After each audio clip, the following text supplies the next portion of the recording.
Bien-aimés dans le Seigneur Jésus, le thème de notre séminaire, c'est les 9 mystères du combat spirituel. Dans l'univers des mystères, dans le monde du combat des esprits, dans le monde visible et invisible, nous avons besoin d'une personne. Cette personne est capitale. Cette personne est très importante. Cette personne est très utile. Sans cette personne, nous ne pouvons pas voir des résultats authentiques, puissants et glorieux. Cette personne, c'est le Saint-Esprit. Alléluia. Sans le Saint-Esprit, nous aurons une vie chrétienne minable. Sans le Saint-Esprit, nous aurons une vie chrétienne fade. Sans le Saint-Esprit, même nos propres vies seront fades. Sans le Saint-Esprit, nous ne verrons pas la gloire authentique de Dieu dans les domaines de nos vies. Alléluia. Le Saint-Esprit est très, très, très important. Très important. Si nous mettons de côté la manifestation du Saint-Esprit, si nous ne prenons pas au sérieux la personne du Saint-Esprit et toutes ses manifestations, alors nous sommes sûrs d'une chose, nous serons des chrétiens aigris. Des chrétiens qui vont se contenter du juste. Et ils vont appeler le juste la bénédiction. Le Saint-Esprit amène quelque chose qui va étonner les gens. Le Saint-Esprit vient concrétiser des choses qui vont susciter l'étonnement dans ta vie. C'est le Saint-Esprit qui fait ce genre de choses. Aujourd'hui, beaucoup d'enfants de Dieu confondent il pleut sur le toit du méchant comme sur le toit du bon, avec la bénédiction. C'est la bénédiction de Dieu qui enrichit. Elle ne se suit d'aucun chagrin. Ça veut dire que la richesse que les satanistes ont, ce n'est pas la bénédiction de Dieu.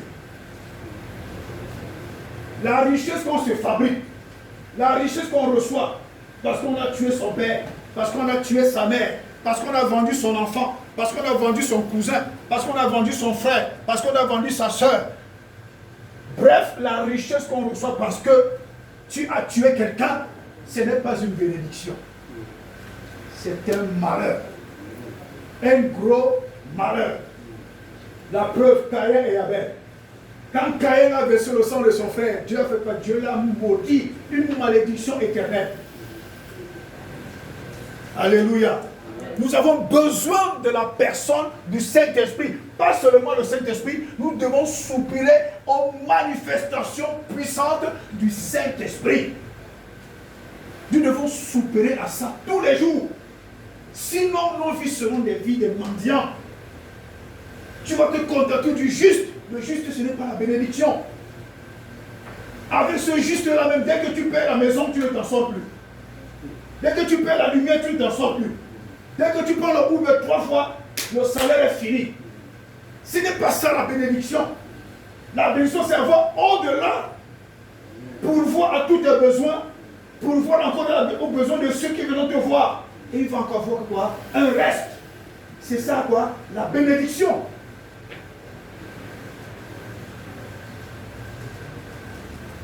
Les enfants de Dieu témoignent des petites choses.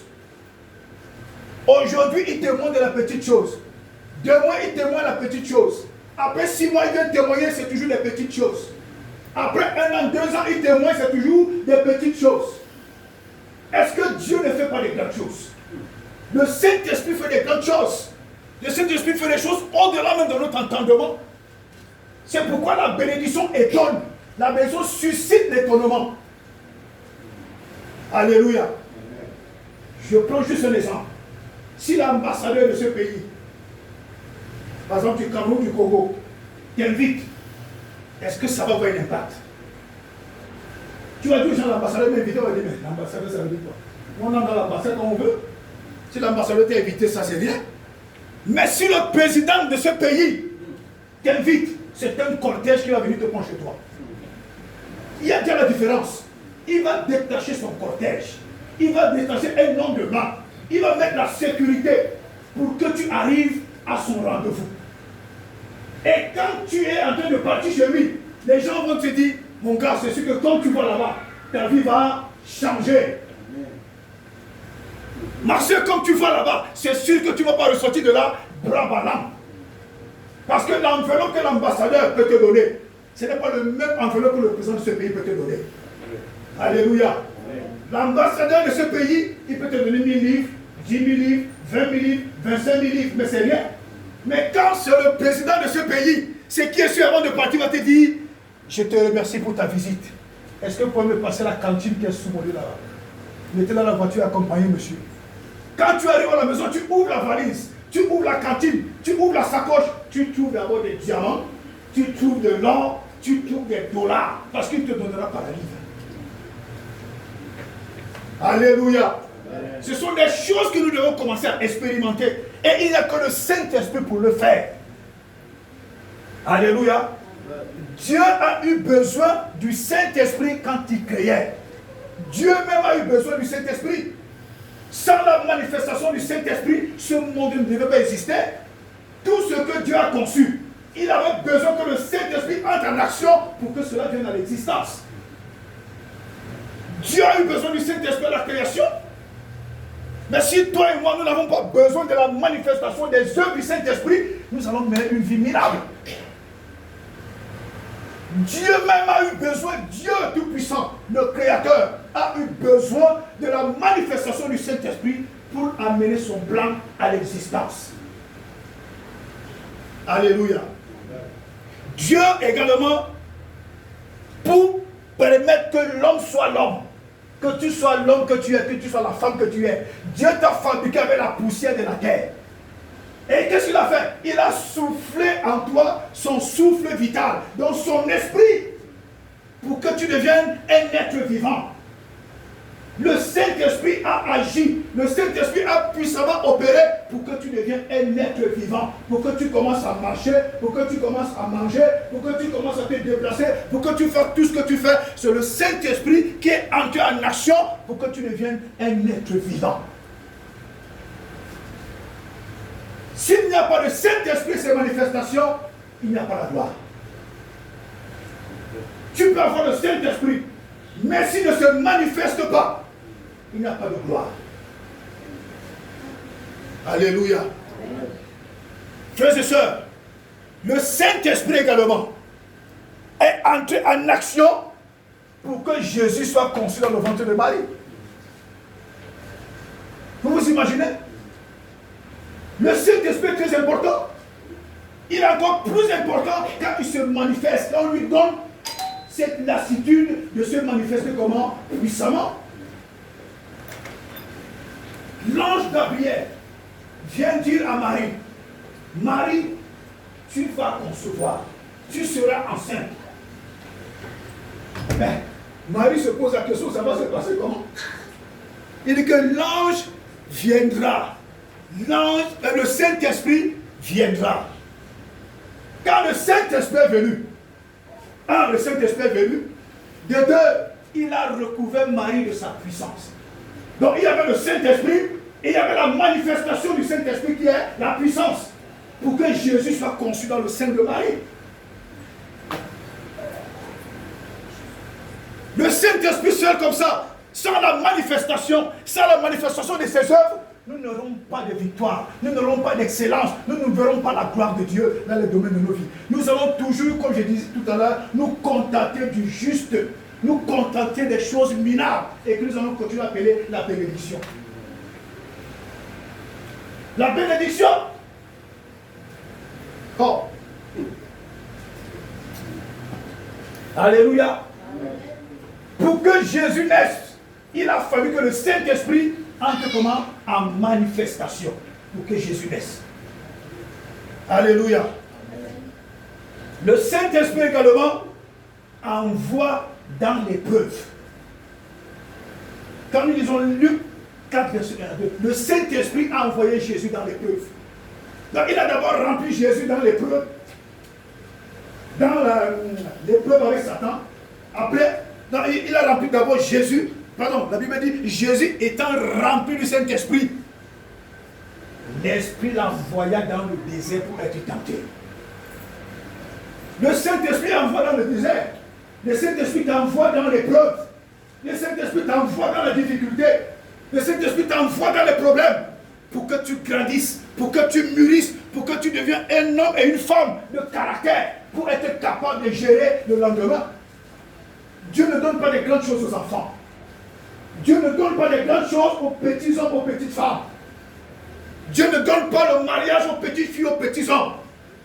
Dieu ne peut pas te confier les grandes choses s'il n'a pas d'abord brisé le caractère qui est en toi.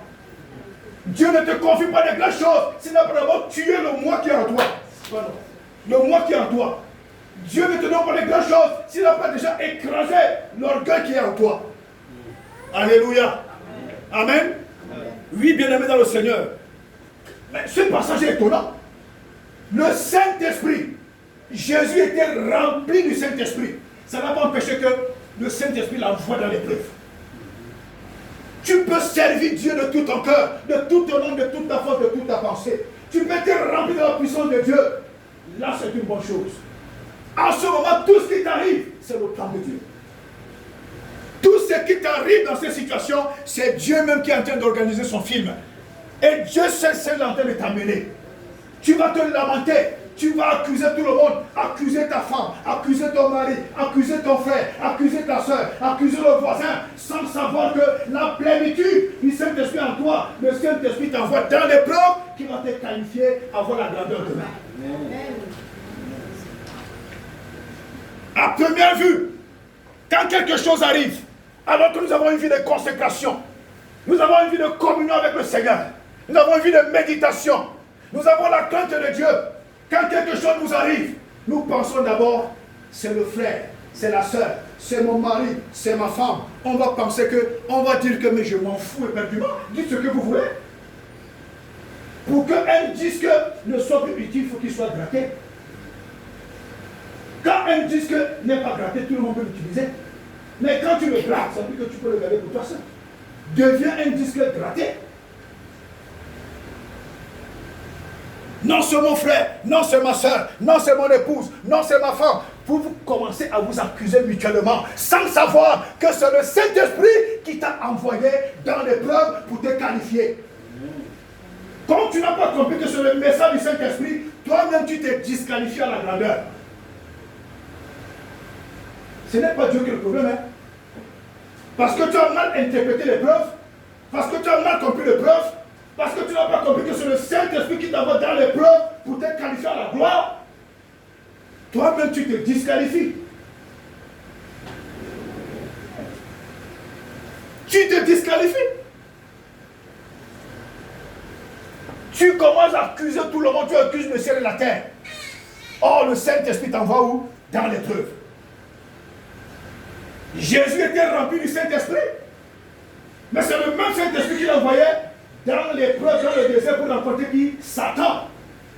C'était pourquoi? C'était pour que Satan comprenne que Jésus est incorruptible. Il a tout proposé à Jésus, jusqu'à la gloire. Prosterne-toi et m'adore. Je te donne la gloire et la puissance de tous les royaumes. C'est pourquoi je ne vais jamais cesser de dire à mes enfants footballeurs, la vraie gloire, c'est Jésus qui la donne. Si tu te prosternes et tu adores Satan, il va te donner ce que tu veux, mais tu seras malheureux. Mais quand tu te prosternes et adores Jésus, qui détient tout, qui possède tout, il va te donner la véritable gloire. Alléluia. Ne vous laissez pas impressionner par ces grands stars de football qui servent le diable. Ne vous laissez pas impressionner. Copiez leur qualité footballistique. Essayez d'apprendre les qualités footballistiques, mais qui ne soient pas vos modèles dans la vie. Parce que c'est des gens qui ont des vies pourries. Alléluia. Si tu sais que tu es enfant de Dieu, tu sais que tu es servant de Dieu, tu sais que le Saint-Esprit est en toi, tu sais que le Saint-Esprit peut se manifester en toi, ne te laisse pas impressionner, ne te laisse pas intimider, ne te laisse pas, ne sois pas un vulgaire fanatique. Tu es plus important que tout. Tu es l'image de Dieu sur terre.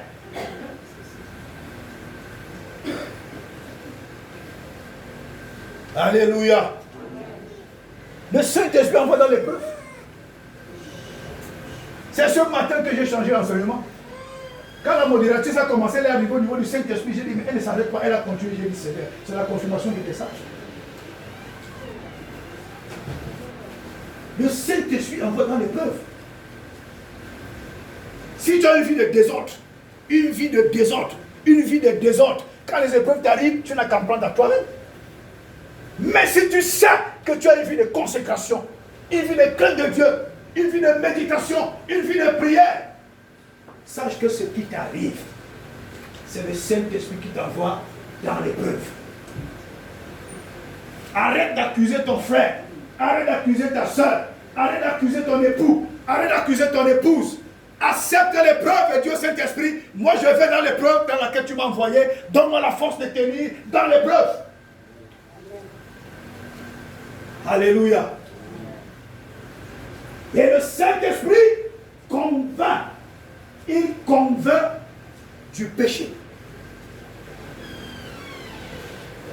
Combien d'enfants de Dieu aujourd'hui?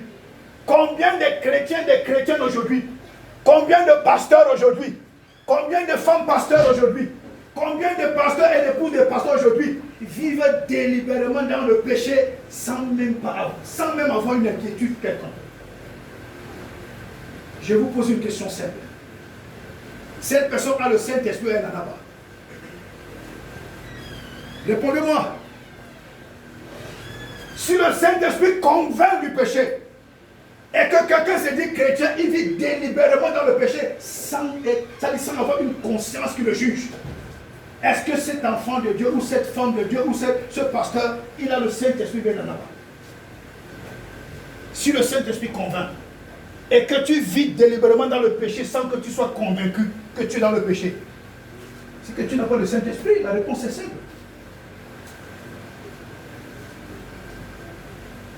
Beaucoup de rassemblements chrétiens, beaucoup de rassemblements d'enfants de Dieu aujourd'hui, parce que les gens ont mal compris l'enseignement sur la grâce. Des chrétiens, des pasteurs, des épouses de pasteurs, des femmes pasteurs vivent délibérément dans un péché que Satan même ne peut pas vivre dedans. Mais ils n'ont aucune inquiétude. Ils n'ont aucun remords. Qui va dire, tu es dans le péché. Tu as le Saint-Esprit qui convainc du péché. Mais tu commets le péché, tu n'as pas de remords. C'est que tu as un problème. Tu devais au moins avoir le remords. Te repentir à Dieu Saint-Esprit. Aide-moi pour que cela ne m'arrive plus. Aide-moi, s'il te plaît. Il convainc du péché le Saint-Esprit. J'ai suivi une prédication ce matin quand je me suis levé et l'explication de cette dame m'a touché. La Bible dit que nous sommes le temple du Saint-Esprit. La Bible dit que nous sommes l'épouse du Saint-Esprit. Mais comment tu vas prendre le temple du Saint-Esprit? Tu l'amènes délibérément dans le péché. Comment tu vas prendre le temple de Dieu? Tu l'amènes délibérément dans la souillure. Comment tu vas prendre le temple de Dieu? Tu l'amènes délibérément dans la pourriture. Et tous les jours tu dis à Dieu, bénis-moi, je vais avoir la grandeur. Mais le Saint-Esprit n'est pas en toi. Il faut que tu aies le Saint-Esprit. Il faut qu'il ait le temps de bien se mouvoir en toi. Et il faut que la puissance ajoute au Saint-Esprit pour que les grandes choses commencent à s'accomplir dans ta vie.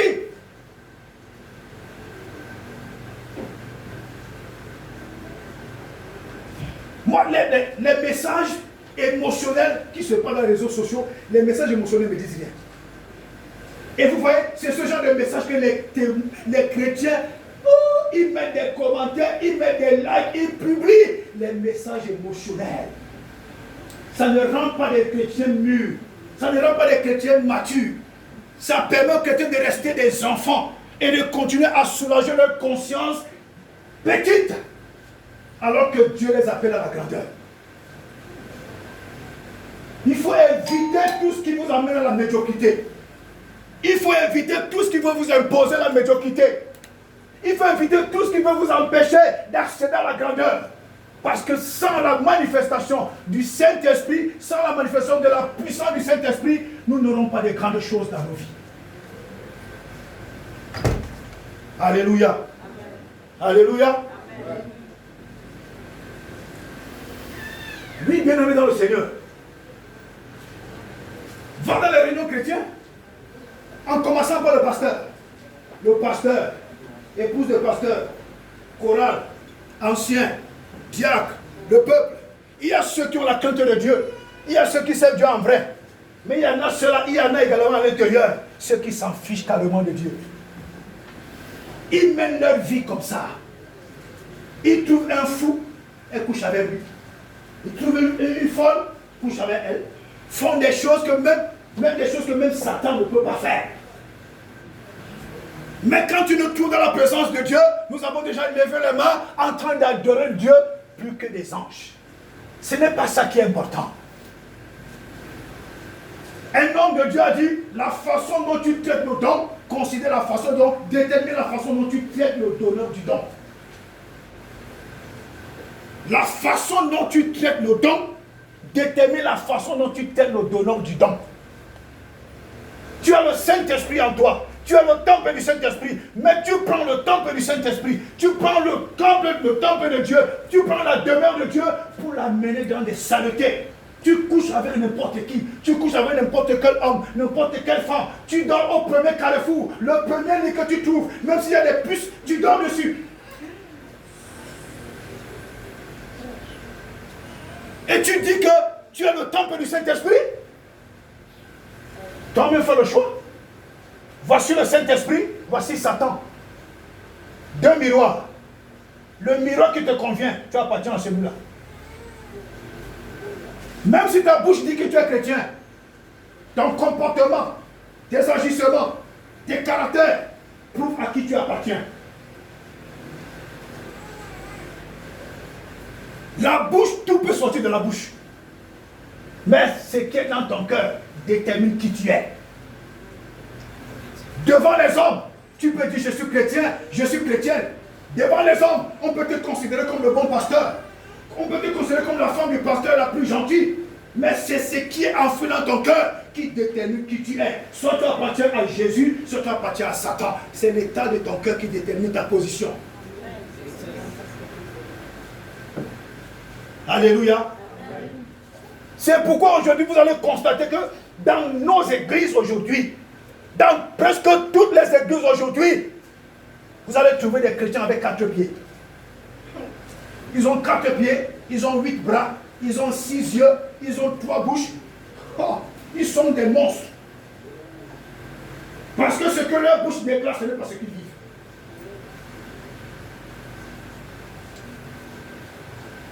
Alléluia. Sans le Saint-Esprit et ses manifestations et sa puissance, frère, tant que les œuvres de la chair ont la domination sur nous, nous n'aurons jamais l'excellence.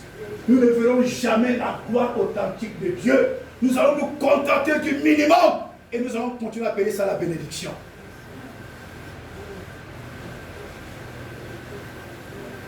Dieu donne à Daniel un esprit supérieur. Dieu donne à Bessaïe un esprit supérieur. Il y a une troisième là que j'ai oublié son nom. Dieu leur a donné quoi? L'esprit supérieur, le Saint-Esprit, pour faire une œuvre extraordinaire. Et ces gars étaient impeccables dans ce qu'ils faisaient. La Bible dit que Daniel, quand le roi l'a nommé chef, ses collaborateurs, ses assistants et ceux qui étaient dans le palais ont cherché quelque chose pour accuser Daniel. Ils n'ont pas trouvé, jusqu'au caractère. Allez lire la Bible. Ils n'ont trouvé aucun défaut dans le comportement de Daniel, aucun. Ce n'est pas Jésus, hein, c'est Daniel. Hein. Si je parle de Jésus, vous allez me dire que ah non, Jésus était Dieu, je parle de Daniel. Combien d'enfants de Dieu aujourd'hui, frères dans le Seigneur, sœurs dans le Seigneur, pasteurs, épouses de pasteurs, ont des mauvais comportements aujourd'hui. Des sales comportements, des mauvais comportements, des comportements pourris, désagréables, que même quand Satan nous voit, Satan peut dire à Dieu que j'ai dit, hein, c'est toi qui as créé ces gens-là.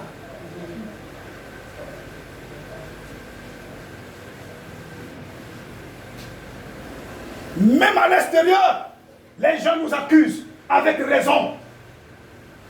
Même à l'extérieur, dans le marché, au quartier, dans la famille, au village, dans la ville, partout tu fous la plante de ton pied, ton mauvais témoignage est collé sur ta peau. À cause cause de nos mauvais comportements, nous continuons de crucifier Jésus alors qu'il n'est plus sur la croix. C'est pourquoi l'église est pauvre. Dès qu'un pasteur ouvre sa boutique, il a 2 membres, 10 membres, 500 membres. Dès qu'il commence à avoir 500 membres, il commence à devenir très rentable. Il change sa façon de s'habiller, il change sa façon de parler. Parce qu'il croit que c'est 500 membres qu'il envoie au ciel.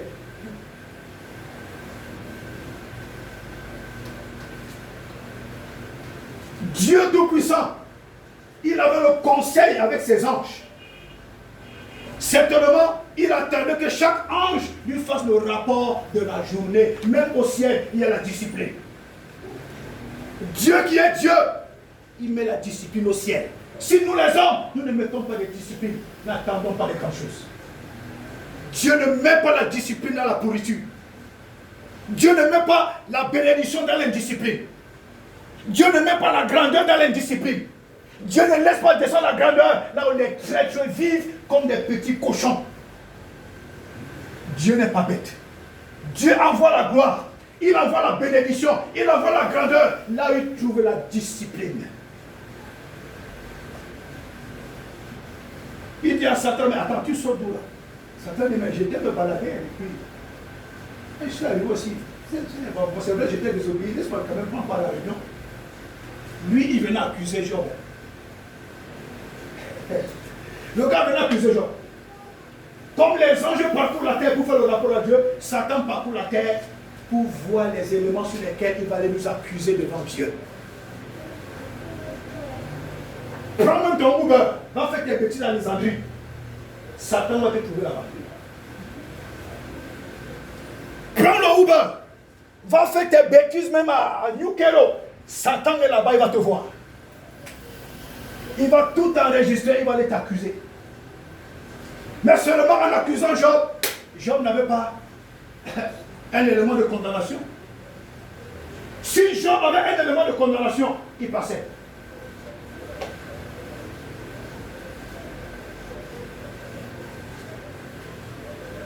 Le problème ne sera jamais Dieu. Le problème, c'est nous. Dieu a tout rendu possible. Tout est accompli. J'ai porté la honte. J'ai porté l'ignominie. J'ai porté l'opprobre. J'ai porté la pauvreté. J'ai porté les maladies. J'ai porté le célibat. J'ai porté la disgrâce. J'ai tout porté. Je les ai cloués à la croix. J'ai été ressuscité. Et tout est accompli pour la grandeur. Pourquoi vous n'avez pas de grandeur? Le problème, c'est vous-même. Mirez-vous très bien.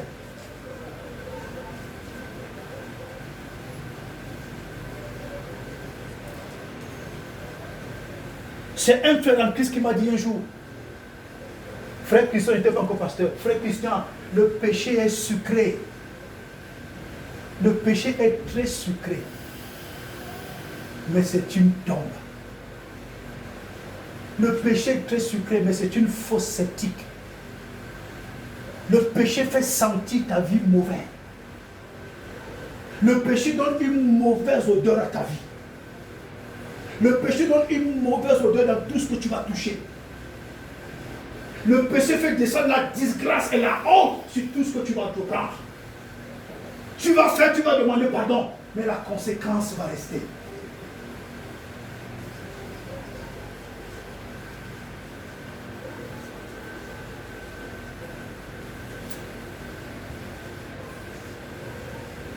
Alléluia.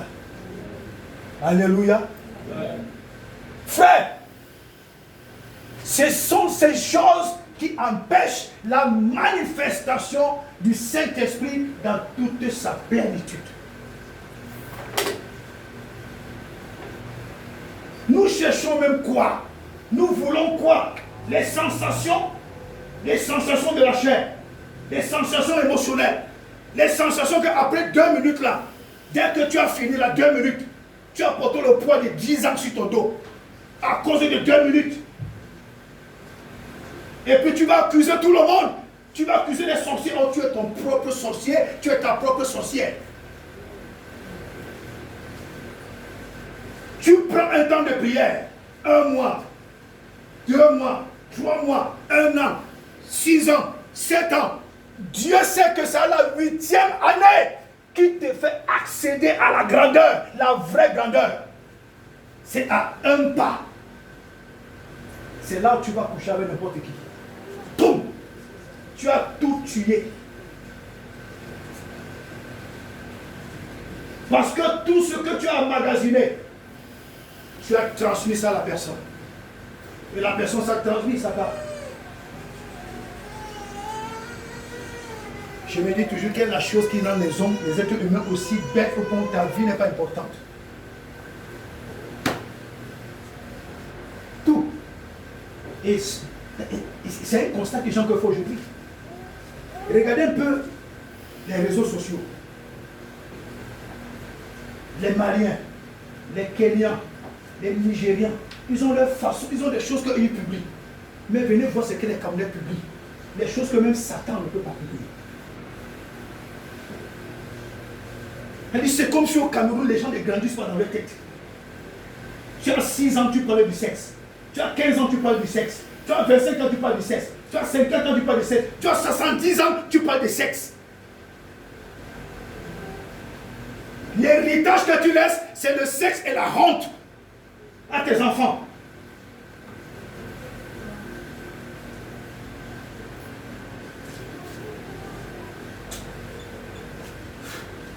Le Saint-Esprit tue. Vous êtes étonnés? Vous êtes étonnés? Le Saint-Esprit tue. Dans Acte 5, l'histoire de l'Alliance de Saphira, le Saint-Esprit tue. Le Saint-Esprit tue.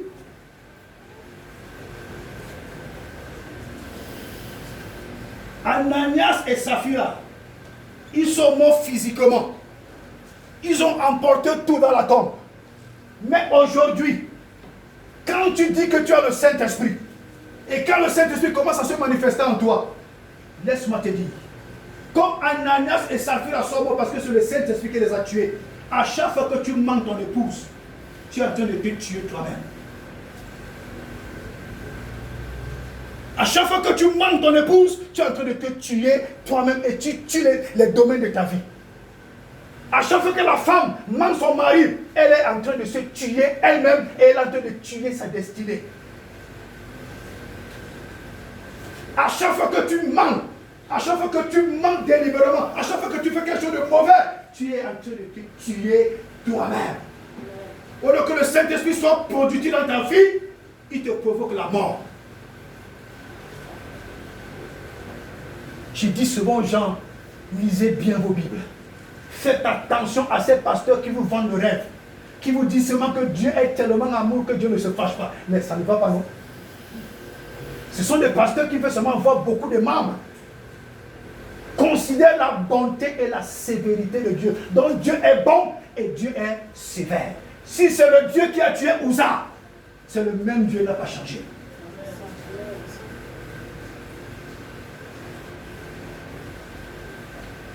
Si c'est le Dieu, dans son plan initial, il a prévu que Judas allait se pendre. Mon frère, ma soeur, fais attention à ta marche chrétienne. Aujourd'hui, tu peux porter la Bible. Demain, tu peux porter la Bible. Tu peux chanter pendant des années. Mais au sortir de ta vie, tu te pends toi-même.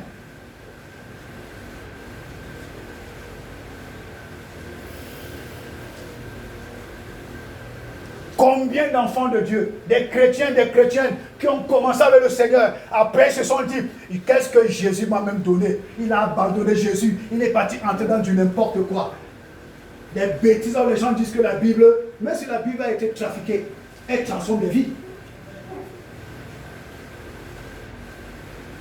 Des gens qui trouvent toutes les raisons pour dire que la Bible n'est pas vraie. Ils font tellement de grands séminaires, mais eux-mêmes ce sont des pauvres types. Faites attention à votre marche chrétienne. Faites attention.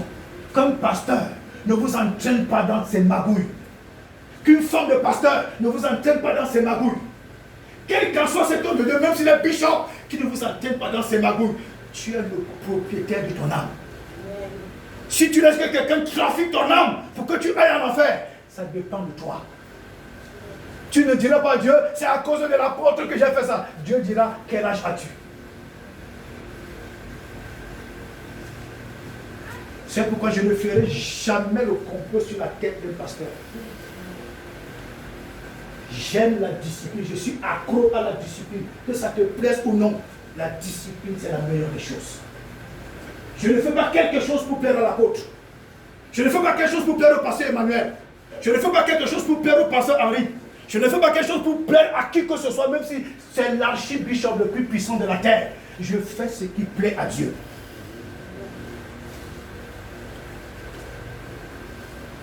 Alléluia. Faites attention au témoignage chrétien.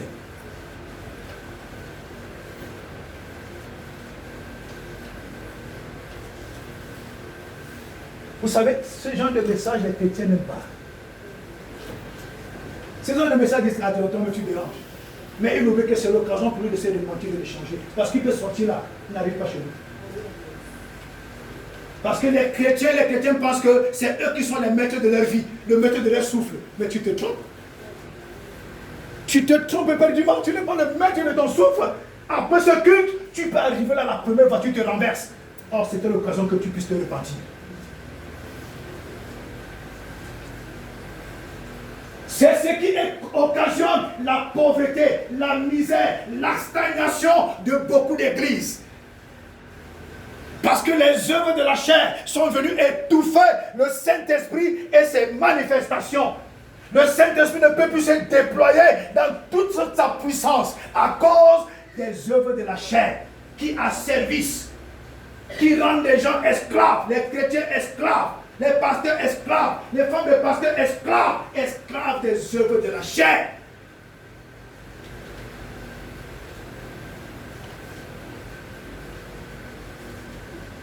Frères et sœurs, vous croyez que c'est en vain que Jésus dit ces deux mots? Il a, lui qui était riche, il s'est appauvri afin que nous soyons enrichis. Un. Et à la croix, il dit, tout est accompli. Tout est accompli. Les serviteurs du diable, ils versent du sang humain pour réussir. Mais nous, Jésus a donné son sang. Il a versé son sang. Donc nous avons la capacité avec le sang de Jésus de racheter tout ce que le diable nous a volé. Mais pourquoi nous n'arrivons pas jusqu'à ce point, à ce que nous puissions vivre la gloire authentique de Dieu? Mais c'est parce que les œuvres de la chair ont le pouvoir sur nous. Les œuvres de la chair nous ont assujettis.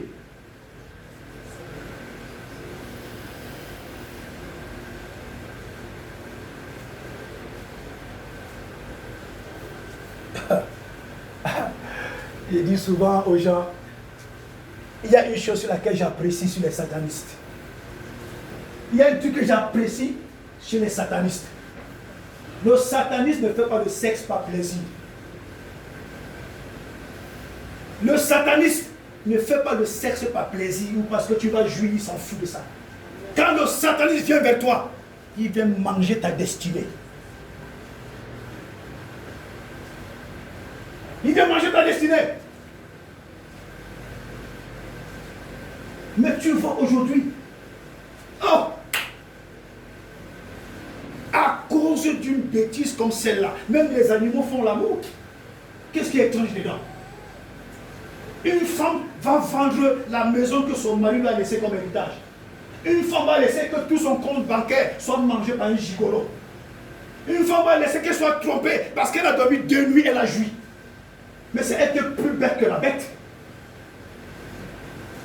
Si tu te dépouilles, tout ce qui était comme ta substance vitale, toi et tes enfants, à cause du fait que tu as bien dormi avec un homme, tu prends tout, tu lui donnes. Mais tu es plus bête que le mouton.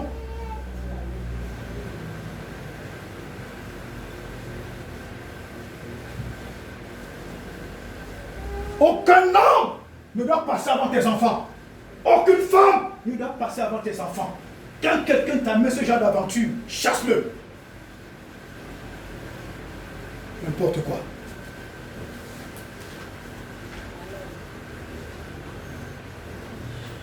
Alléluia. Amen. Quelqu'un va nous lire 1 Jean 4, verset 15. 1 Jean 4, verset 15.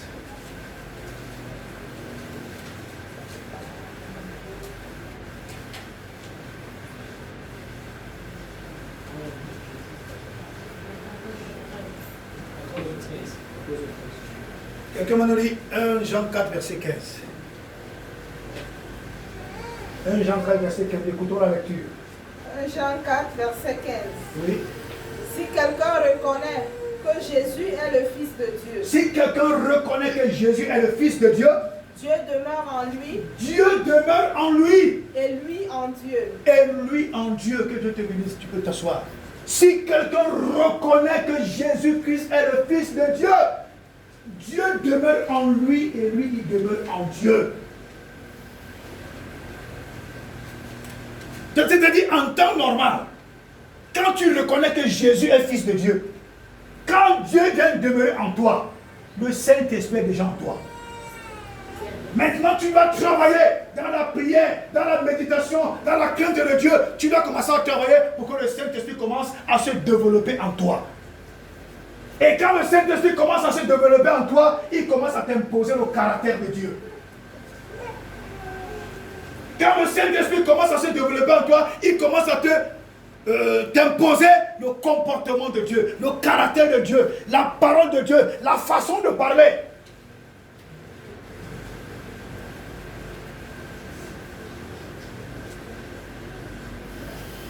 Nous sommes obligés de manifester le comportement de Dieu si nous avons déjà reçu Jésus comme Sauveur et Seigneur. Mais où est le caractère de Dieu? On ne le voit nulle part. On ne le voit nulle part. Tout ce qu'on trouve en nous là, dedans, comme c'est hier que je méditais, et je me suis dit, mais attends, est-ce que les gens sont en train de voir ce que je vois? Cette affaire d'anniversaire, mais c'est devenu quelque chose de terrible. Hein? Cette affaire d'anniversaire, ça a pris une ampleur terrible. Hein? Quelqu'un, tu peux l'empêcher de partir à l'église, il ne va pas se fâcher. Hein? Mais n'organise pas son anniversaire, il ne va plus te parler. Oui. Tu prends la Bible de quelqu'un, tu déchires. Mais son anniversaire, tu vas dire que tu vas lui acheter le gâteau. N'achète pas. Tu vas comprendre que tu as eu un autre ennemi.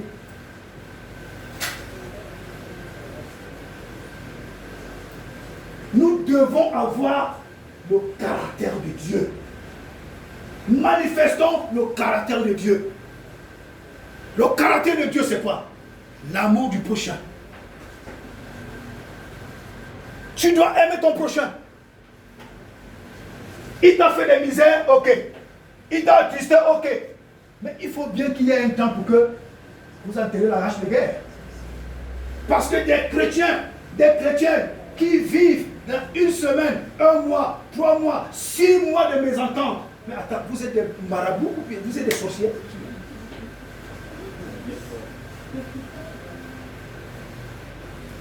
Tu vois un couple chrétien où la femme ne parle pas au mari, le mari ne parle pas à la femme. Comme ça pendant 1 mois, 2 mois, 3 mois, 4 mois, 5 mois.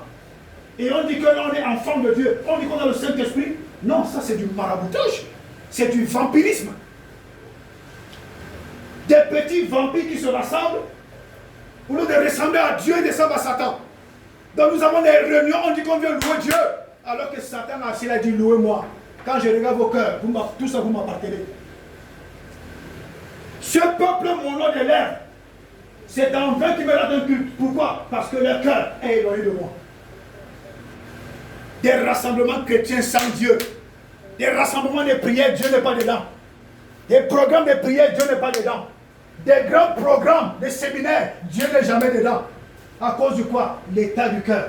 L'état du cœur du pasteur, l'état du cœur de la femme du pasteur, l'état du cœur des anciens, l'état du cœur des diacres, l'état du cœur des évangélistes, l'état du cœur des chrétiens. Dieu dit, qu'est-ce que je vais aller faire dans ce rassemblement des petits vampires?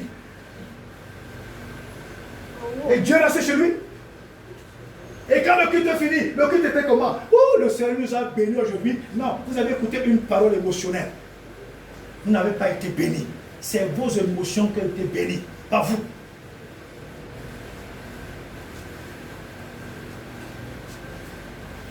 Celui qui confesse que Jésus-Christ est Fils de Dieu, Dieu demeure en lui et lui, il demeure en Dieu. Les serviteurs de Satan ont le comportement de Satan. J'aime ça. Quand le gars veut te zigouiller, il va te zigouiller sans état d'âme. Quand on lui demande le cœur d'un enfant de 6 mois, il va trouver le cœur d'un enfant de 6 mois. Même s'il fallait payer dans un hôpital, une maternité, il va trouver ça. Quand on lui demande le tibia de quelqu'un de 40 ans, il va trouver le tibia de quelqu'un de 40 ans. Les serviteurs de Satan, ils servent fidèlement leur maître. Mais les serviteurs de Jésus, quelle honte! Quelle honte! Au point où c'est Satan lui-même qui va dire à Jésus, n'est-ce pas, tu te vantais? Regarde les gens qui te servent, regarde le cœur. Il n'y a rien de toi dans leur cœur. Il n'y a rien de toi dans leur cœur. C'est pourquoi Jésus a dit, le prince de ce monde arrive. Moi je suis en train de partir. Il n'y a rien de lui en moi. Jésus a dit qu'il n'y a rien de Satan en moi. Je suis en train de partir. Ça veut dire quoi? Quand il y a quelque chose de Satan en toi, tu vas partir à Satan. Tu dois tout faire pour laver ton cœur tous les jours. Tu dois tout faire pour que la haine ne soit pas dans ton cœur. Tu dois tout faire pour que le mépris ne soit pas dans ton cœur. Tu dois tout faire pour que les murmures ne soient pas dans ton cœur. Tu dois tout faire pour que tu ne sois pas artisan des complots.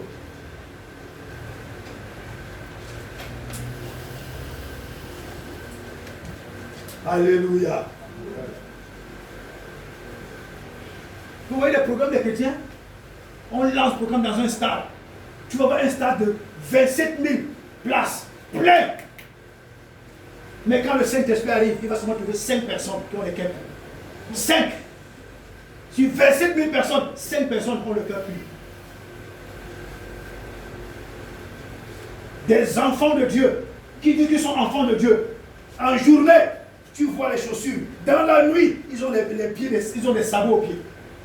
Les sabots des moutons, les sabots des bœufs. Dans la nuit, ils ont des ailes avec les têtes des corbeaux.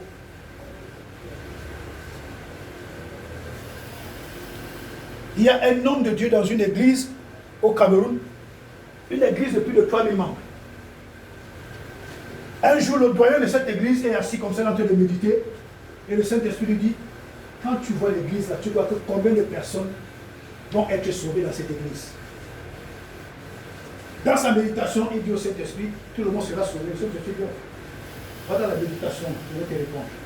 Il a pris une semaine de prière et de méditation.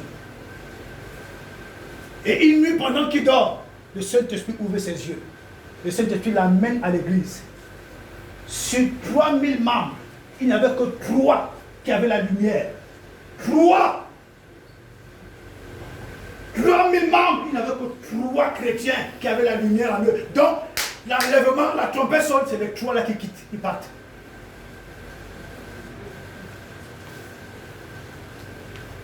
Ne te trompe pas toi-même. Celui qui vous a dit que le chrétien ne part pas en enfer, allez bien lire la Bible. Allez bien méditer la Bible. Je ne connais pas flatter. Je dis que même si c'est le pasteur de plus qui a toute la connaissance du monde, il y a les versets bibliques là que je ne connais pas. Il dit ce qu'il connaît. Il y a des choses enfouies là. C'est un livre scellé. Il y a des trucs enfouis là-dedans que si le Saint-Esprit ne t'amène pas là-bas, tu vas vivre quand tu veux, tu crois que tu seras sauvé. Le dernier jour, tu vas passer en enfer. Un homme de Dieu puissant, il est encore vivant. Dieu le prend en rêve. Dieu le fait vivre le jugement, le film du jugement. Et il était en route, il était en rang, pardon. Et les gens, il y avait 2 portes. Une porte ici, une porte là-bas. La porte du ciel et la porte de l'enfer. Et devant la porte du ciel, il y avait un ange qui jouait à un piano. Quand tu arrives devant l'ange, l'ange joue le piano et le son que le piano émet détermine la qualité de vie que tu as menée. Et alors quand l'ange joue, le son est bon, la porte du paradis s'ouvre, tu entres. Quand tu arrives devant l'ange, il joue un son là. Dès que le son, la porte de l'enfer s'ouvre, l'ange te dit, va de ce côté. Et cet homme de Dieu, il est vivant, Dieu est puissant. Il arrive à son tour. grand homme de Dieu, puissant homme de Dieu, que toute la terre adore, toute la terre aime, toute la terre veut l'écouter. Il dit que quand il est arrivé devant l'ange, l'ange a d'abord froissé son visage. Il a senti que c'est mauvais pour lui. L'ange a commencé à jouer. Les sons que le piano émettait étaient tellement désagréables. Et l'ange lui pose la question. Tu crois que tu vas passer par où? Tu ne peux pas entrer au ciel. C'est l'endroit qui est prêt pour toi. Mais je t'accorde le bénéfice de doute. Va sur la terre, change ton évangile. Quand il est revenu en lui, il a changé l'évangile. Quand vous lisez Apocalypse de Jean, les trois derniers chapitres, vous allez comprendre que le paradis n'est pas une garantie pour le chrétien. Ne vous trompez pas. Il dit le paradis n'est pas une garantie. C'est ta façon de vivre qui te garantit le paradis ou l'enfer.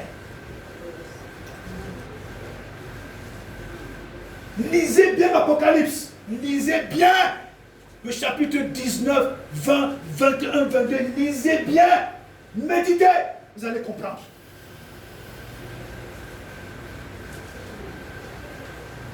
Dans l'Apocalypse, Jésus n'est plus l'agneau. Hein. Il n'est plus l'agneau. Le sang de Jésus ne travaille plus dans l'Apocalypse. La live. Il y a des livres ouverts. Il y a un livre. Dans le un livre là, c'est là que se trouvent les noms de ceux qui doivent être au paradis. Dieu dit à Moïse, Moïse, tu me dis d'effacer ton nom dans mon livre. Non, je ne vais pas effacer ton nom, mais je vais effacer le nom de tous ceux qui ont péché contre moi. Je vais effacer. Donc ça veut dire que Dieu peut écrire ton nom. Le même Dieu efface à cause de ta vie.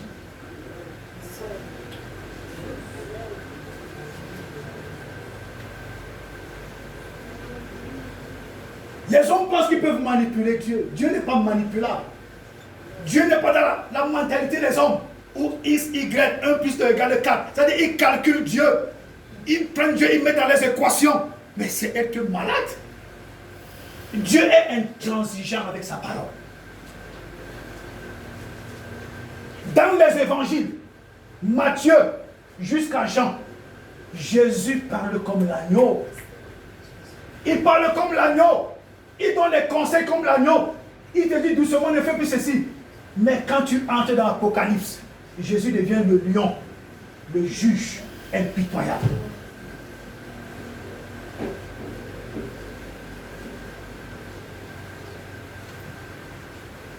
Déjà, si sur terre, à cause de nos mauvais comportements, nous sommes en train de vivre un petit enfer. Ce que nous vivons là, c'est l'enfer, le petit frère de l'enfer. Quand tu penses que tu vas payer la maison, l'argent n'est pas complet. Tu commences à stresser le genre où tu peux faire la crise cardiaque. Quand tu reçois payer la maison, tu dis, ouf. Quand 19 arrive, tu dis, qu'est-ce que je vais manger tout à l'heure? Eh Seigneur, pardon. Si tu peux faire que je croise même Clinton en route, il me donne même 100 livres. J'achète le H. C'est ça qui passe dans ta tête. Quand le lendemain arrive, tu regardes ton bidon d'eau. Il reste juste un seul verre. Tu dis, hé Dieu. Donc je bois ce verre d'eau comme ça toute la journée. Je vais jeûner forcé. C'est nous-mêmes qui occasionnons ce genre d'atmosphère spirituelle à cause de la façon dont nous vivons.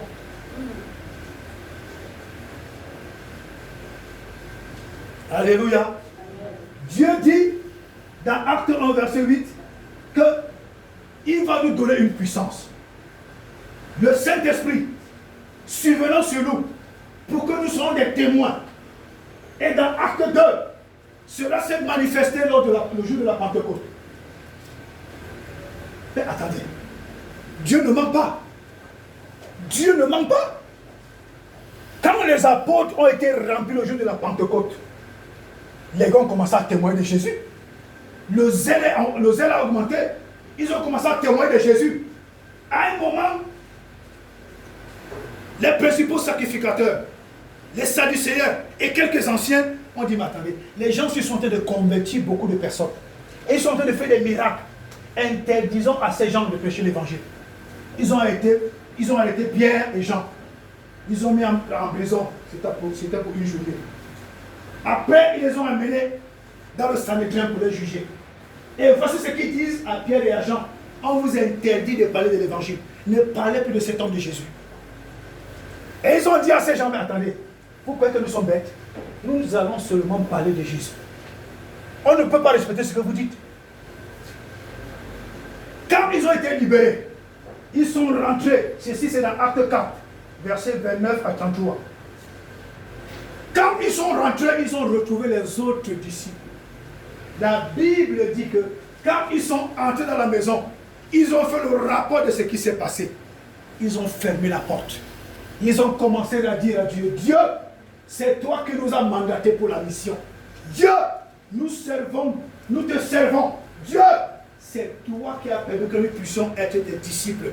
Maintenant, Seigneur, la persécution est en train d'être forte. La persécution est en train de grandir. Seigneur, par ton bras puissant, remplis-nous de Saint-Esprit. Ils ont été remplis au jour de la Pentecôte. Et dans Acte 4, ils ont été encore remplis du Saint-Esprit. 2 fois. Après Acte 4 là, les gars sont devenus intraitables. Intraitables. Le Saint-Esprit qui est en toi. La puissance du Saint-Esprit qui est en toi. Le Saint-Esprit avec toute sa force opérationnelle qui dorme et sommeille en toi. Qu'est-ce que tu en fais?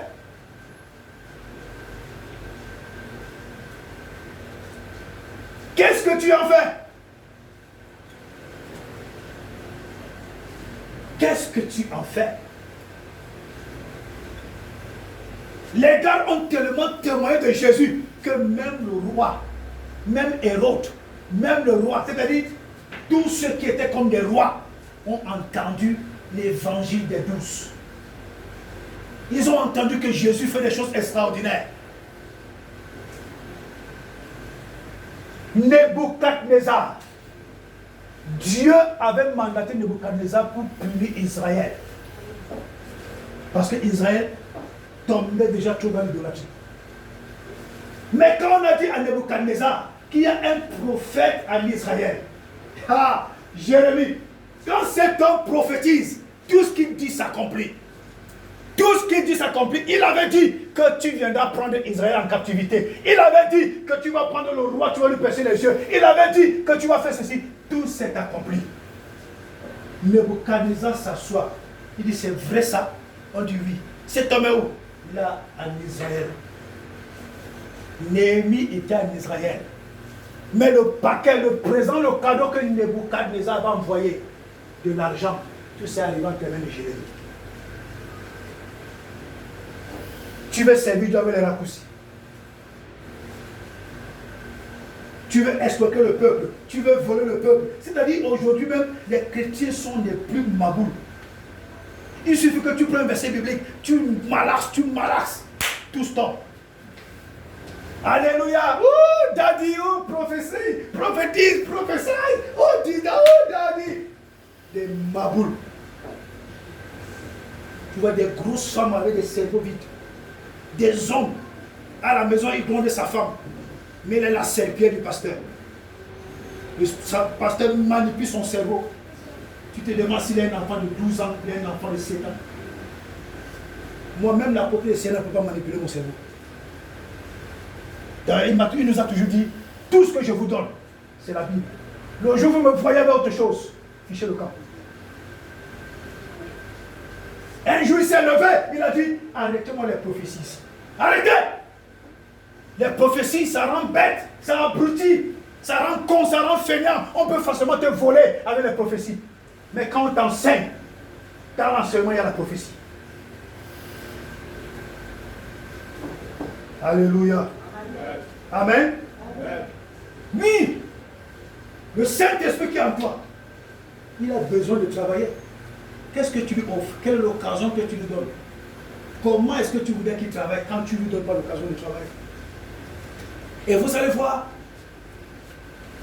l'ennemi utilise une technique pour nous, c'est-à-dire pour nous endormir. La technique des murmures. Des murmures.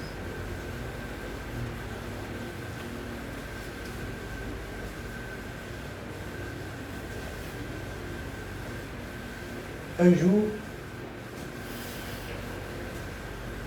quelqu'un m'a demandé, gars, j'ai dit, depuis que tu sais Dieu là,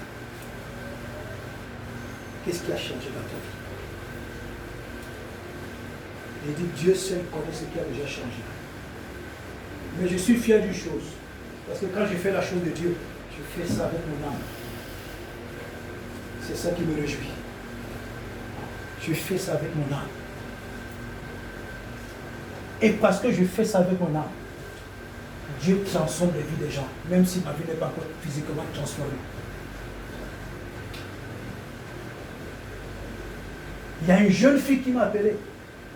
Ça, c'est le secret des petites, des personnes qu'on ne doit même pas vous donner. Une jeune fille m'appelle. Pour la première fois, je lui donne le conseil. Elle n'est pas ici à l'Égypte. Je lui donne le conseil. Je lui fais attention à ta vie. 6 mois après, 6 mois après, oui, 6 mois après, elle me recontacte. Elle me dit, c'est mauvais dans ma vie. Voici les rêves que j'ai faits. Je ne vous dis pas les rêves. Je lui ai dit, quand tu fais ce genre de rêves, ça veut dire que ta mort n'est pas proche. Tu vas mourir bientôt. Tu dis quoi? Parce que tu vas mourir bientôt. Je t'ai envoyé un programme de prière. Tu as fait comme ça. Comme je n'ai pas une grande église, comme je ne suis pas populaire, comme je ne suis pas connu. Voilà où les gens connaissent les gens. Voilà. Des choses horribles. Mais je vous dis juste une petite partie.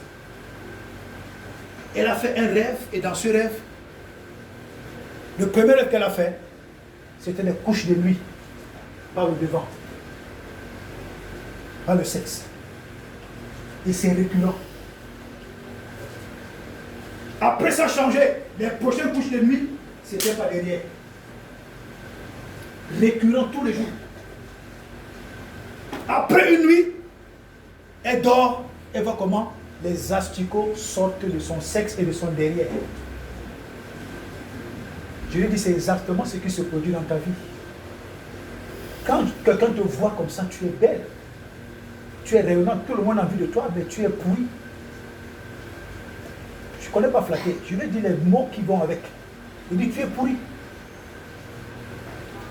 Tu es pourri. Donc parfois les gens pensent qu'ils jouent avec la vie des autres.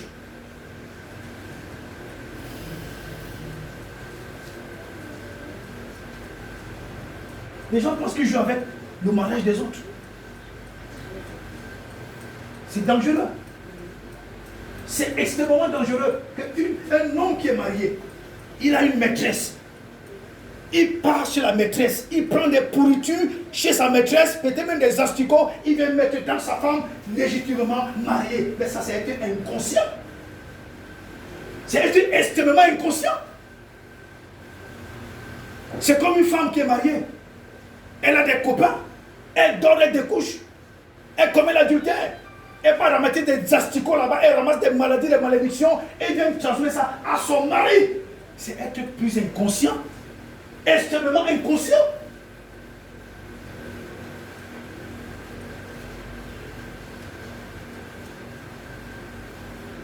Même si ta femme est moche, même si elle ne te plaît plus, même si elle est fâchée contre toi, reste avec elle, mon type. Tu es en sécurité. Même si ton mari commence à t'énerver, comme aujourd'hui on veut des nouvelles choses. Si on a un mari qui est cool, après on va voir un copain qui est non. Même si sa tête commence à t'énerver, reste avec lui. Reste là-bas. Comment le Saint-Esprit peut se déployer dans toute sa puissance avec ce genre de comportement, ce genre de vie? C'est impossible.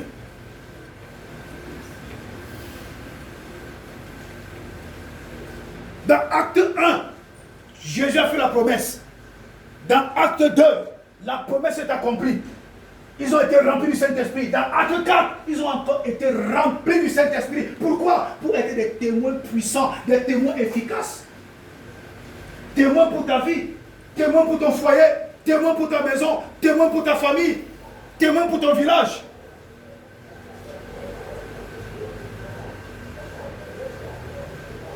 Jésus a tout donné. La puissance, il a donné. La parole, il a donné. L'onction, il a donné. Le feu, il a donné. Il a dit, tout est accompli, il est parti se reposer. Maintenant, si vous voulez faire de ça ce que vous voulez, Jésus, il n'a rien à y voir dedans. Jésus, j'ai faim. Jésus dit, maintenant, je t'ai tout donné. Jésus, je suis malade. Jésus, je t'ai tout donné. Oh Jésus, moi je suis pauvre. Je t'ai tout donné. Jésus, je ne grandis pas. Je t'ai tout donné.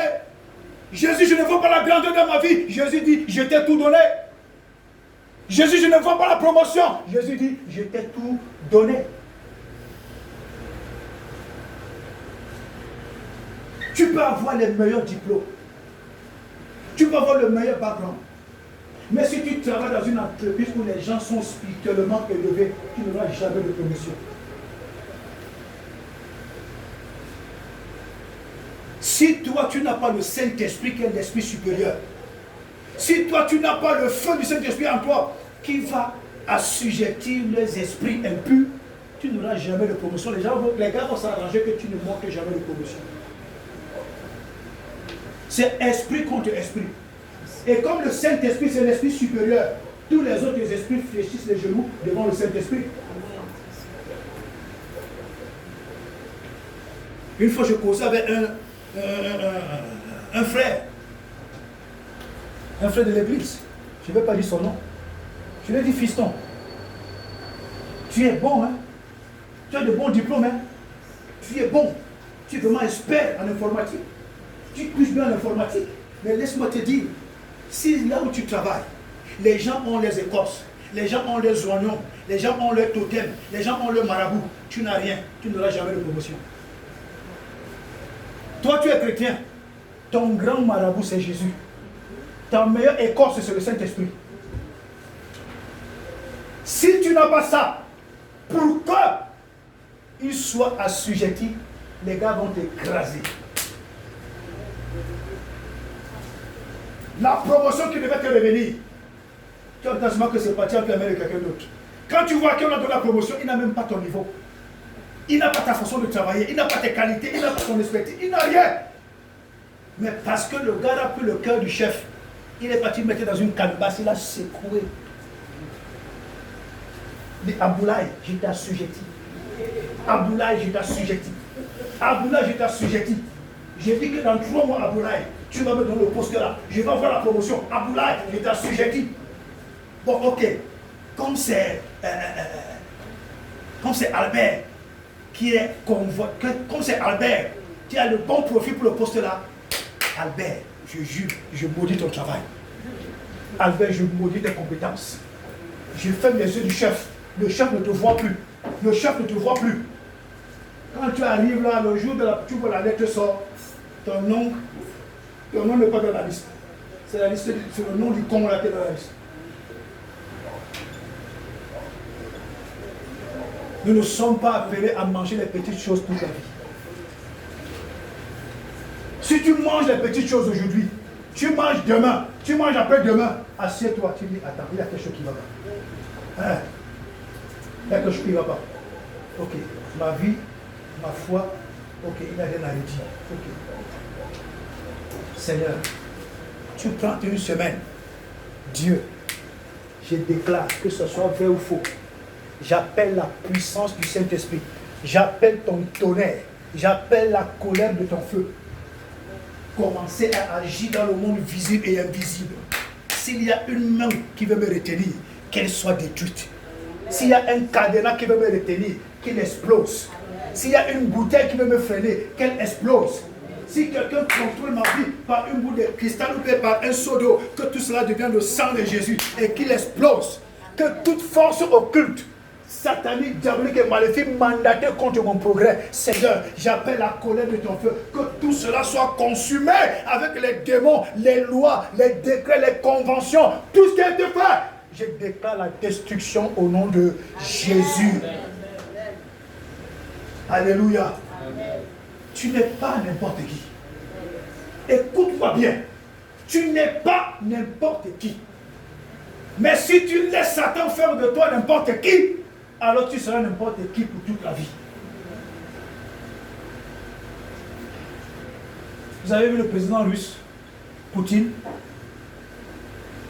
Vous avez vu le président russe, Poutine? L'OTAN, les pays européens, les États-Unis, tous ces pays-là, pendant un an aujourd'hui, ils n'ont pas pu déstabiliser Poutine. Le gars a un caractère. Non! Ça, il a le caractère, mon type. C'est un homme de caractère. Et quand tu vas voir sa foi chrétienne, il est orthodoxe. Les orthodoxes ne plaisantent pas. Mais vous avez vu un moment, c'était même interdit de manger dans la salle. Interdit de manger dans la salle.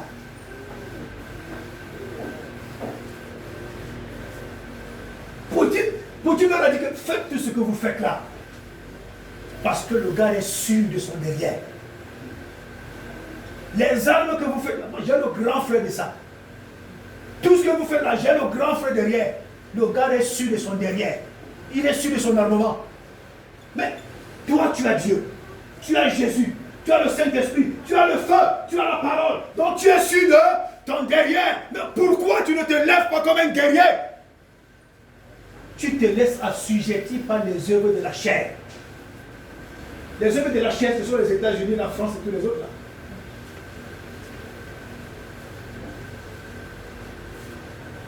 là. Alléluia. Amen. Alléluia. Bien-aimé dans le Seigneur.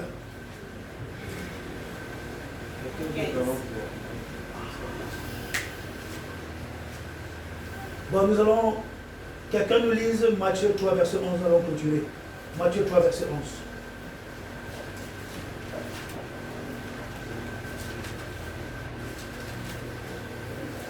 Nous allons clôturer Matthieu 3, verset 11.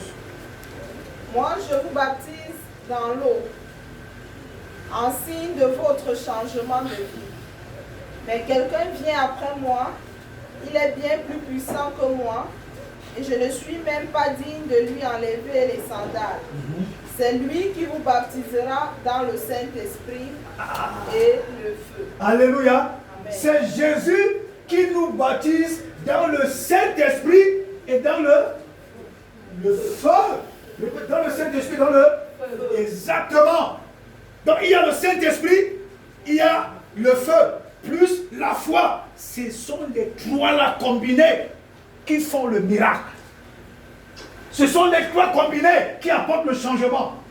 Ce sont les trois combinés qui apportent la transformation. La foi, le Saint-Esprit et le feu. Tu peux avoir le Saint-Esprit, tu n'as pas le feu. Quand tu as le Saint-Esprit, tu commences à le travailler dans la prière, la méditation, les moments de communion avec Dieu. Tu commences à cultiver, à fabriquer le feu en toi. Donc c'est le même Saint-Esprit qui prend un autre volume. Il commence à t'apporter la transfiguration. C'est pourquoi, quand nous lisons 1 Corinthiens 2, versets 3 à 4, et Hébreux 11, verset 1, la Bible parle quoi? La démonstration de l'esprit. Pour qu'il y ait démonstration, il faut que quelque chose de spécial entre en action. Pour qu'il y ait démonstration, il faut que quelque chose de particulier intervienne. Pour qu'il y ait démonstration, il faut que quelque chose d'extraordinaire puisse intervenir. Ta foi, le Saint-Esprit, le feu du Saint-Esprit, toi, il y a la démonstration d'esprit de puissance. La résurrection, la guérison, la promotion, l'élévation, la bénédiction, la transformation, la transfiguration. C'est très important. Tu es le temple du Saint-Esprit. Si tu laisses les œuvres de la chair t'imposer la vie de la chair, alors tu n'auras jamais de grands résultats. Tu ne verras jamais la grandeur de Dieu. Tu vas te contenter des petites choses là jusqu'à la fin de tes jours. Dieu pourra même te donner le mari. Si ta vie n'est pas transformée, le gars même va se rendre compte que à chaque fois qu'il dort avec toi, il rêve que les fantômes le poursuivent.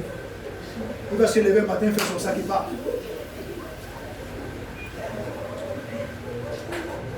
Alléluia. Vraiment, le Saint-Esprit est très important. Amen. Le Saint-Esprit est très, très, très important.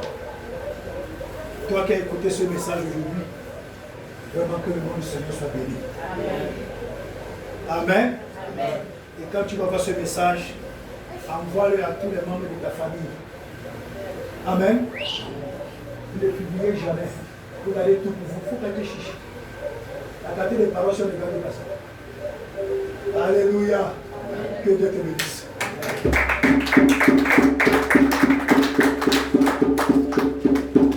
Alléluia. Nous avons tous écouté la parole de Dieu ce matin. Chacun de nous a été touché par